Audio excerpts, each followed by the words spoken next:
চাঁপাইনবাবগঞ্জের রাজনীতিতে বড় চমক। একই মঞ্চে একই দিনে বিএনপি ছেড়ে জামায়াতে যোগ দিলেন ২২ জন নেতাকর্মী।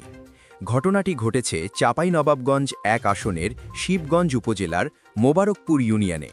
মঙ্গলবার বিকেলে টিকরি বাজারে আয়োজিত জামায়াতে ইসলামীর এক নির্বাচনী পথসভায় বিএনপি থেকে আসা এই ২২ নেতাকর্মী আনুষ্ঠানিকভাবে জামায়াতে ইসলামীতে যোগ দেন।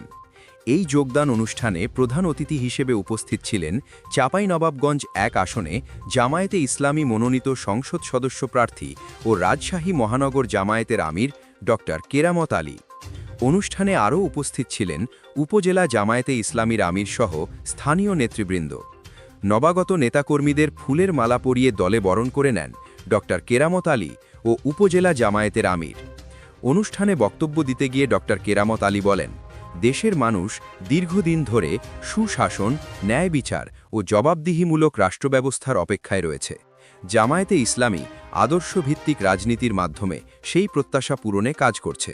তিনি আরও বলেন, আসন্ন নির্বাচনে ভোটারদের সচেতন থাকতে হবে, যাতে কেউ অর্থ বা প্রভাব বিস্তার করে ভোটকে প্রভাবিত করতে না পারে। ন্যায়ভিত্তিক সমাজ গঠনে সকল শ্রেণী-পেশার মানুষকে জামায়াতে ইসলামীর পাশে থাকার আহ্বান জানান তিনি। এ সময় বিএনপি থেকে জামায়াতে যোগ দেওয়া কর্মী সহবুল ইসলাম বলেন, জামায়াতে ইসলামী একটি আদর্শিক ও কল্যাণমুখী রাজনৈতিক দল, যারা সুষ্ঠুভাবে রাষ্ট্র পরিচালনায় সক্ষম। তিনি উপস্থিত জনগণের প্রতি আহ্বান জানিয়ে বলেন, আসন্ন নির্বাচনে দাড়িপাল্লা প্রতীকে ভোট দিন এবং কোনো প্রকার অর্থ বা প্রলোভনে প্রভাবিত হবেন না। অনুষ্ঠানে জানানো হয়, মোবারকপুর ইউনিয়নের বিভিন্ন ওয়ার্ড থেকে বিএনপির যেসব গুরুত্বপূর্ণ ও সক্রিয় নেতাকর্মী জামায়াতে যোগ দিয়েছেন, তারা সবাই দীর্ঘদিন ধরে মাঠ পর্যায়ের রাজনীতির সঙ্গে জড়িত ছিলেন।